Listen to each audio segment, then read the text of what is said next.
Hello, I'm IBX Toycat, and today I'm going to be giving you a feature preview and a bit of a tutorial for one of the new blocks coming in the next update for Minecraft Xbox and Minecraft PlayStation, and that new block is the dropper. So it's a bit of a situation like the chest and the trap chest where you might be very confused at why it's different from an existing block, because not only does it look very similar to the dispenser, but it also acts very similar, but it does have a unique function and is easier to craft, so I think it's definitely worth mentioning in this video today, and you might very much enjoy its services because it's another one of those redstone features which really ties in nicely with a lot of other stuff. So that's what's going to be going on the dispenser. We'll explain that in a second. First of all, though, I have two things to explain. First of all, this is PC gameplay, so if so I can talk over gameplay rather than screenshot, please do like the video. It'd be appreciated because a lot of people be like, Toycat, this is PC, not Xbox and PlayStation. But yeah, it's just a way for me to show you stuff in the future. And second of all, I have a playlist for all of the new features coming out in this update that I've done tutorials for. If you want to learn about anything, whether it be beacons, whether it be hardened clay, whether it be the trap chest, anything that I've covered so far, check that playlist. It'll be linked down below in the description and on screen right now. So with that out of the way, let's get right into what the dropper does and why it's different from the dispenser. Because if you didn't know, this is the dropper, this is the dispenser. The dispenser is very shocked, and the main difference, to me at least, is one, it's easier to craft. So that's a really nice thing. You don't need a bow for this one, which means you can just use a few bits of cobblestone and a redstone to make this, which, you know, in general for survival is better. Second of all, the next main difference is the dropper kind of drops all items, where a dispenser, it does drop items in the same way for a lot of the time. So with like let me show you right here, for instance.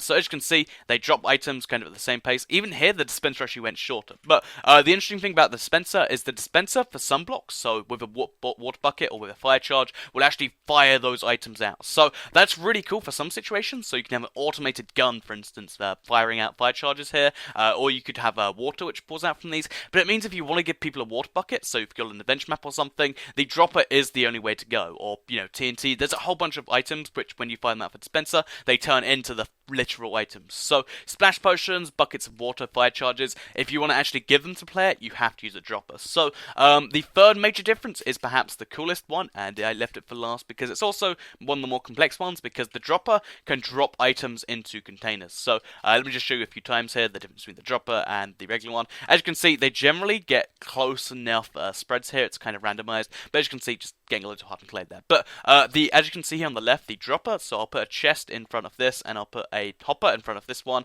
and as you can see just here, when you fire both, what happens is the dispenser just fires right past it, ends up over there, which is kind of a weird angle to end up, and as you can see on the left here, the chest now has a lime green stained clay in there. So I'm messing up my words there, but you get the point. So there's lime stained clay in the left one, and there's nothing in the right one. So yeah, also it seems to be going really wild with the hopper and just firing in that direction. So yeah, if you want stuff put into chests, but you want it to do it based on a redstone signal, you can do it this way, because hoppers, they just automatically do stuff into chests. So for instance here, you can see if I throw something in, it just automatically goes in. But if you want something to go in when you have a redstone charge, so let's say for instance every time a minecart goes over something, you want to fire an item into a chest, you can do it that way too. So let's go with this chest, and let me show you another example where you can get a little bit more complex. So let's say for instance that you wanted to every time you press this button here, you want to fire, like, let's say, you know, a piece of green wool with a 1/9 chance of TNT into a chest, so that way you can get, like, kind of a probability thing going.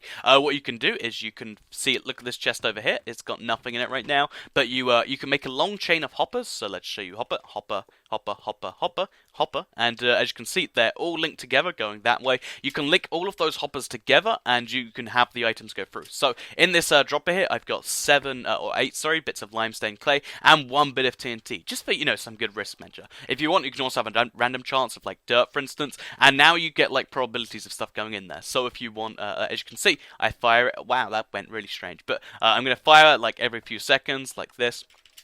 I could even have this hooked up to a timer if I really wanted to, and as you can see, it's going to slide through these now. It'll take a little bit of time, and then as I open this, you can see I've got a button for some reason, I've got dirt, and I've got some lime stained clay. So I've got, you know, the probability didn't give me TNT, but it did give me dirt. So it's a really cool way to do some stuff with probabilities. It's a cool way to just drop stuff into chests based on redstone signals, and I think it's really cool in general. As well as that, though, it is just an easier to craft dispenser. Like in survival, most of the time, you might want to save yourself some time crafting this instead of this, because they have, as like you saw in the testing there, they're basically the same when it comes to firing most items. And finally, its main, or one of its other uses, is that you can use it to drop specific items in a way that doesn't throw them at the player. So if you don't want a splash potion in your face, I guess the dropper is the only way to go. I hope you enjoyed this little tutorial for the dropper. If you did, you can like the video, let me know. As you can see, they're the happiest little droppers in the world. That's why they want you to like the video for some reason.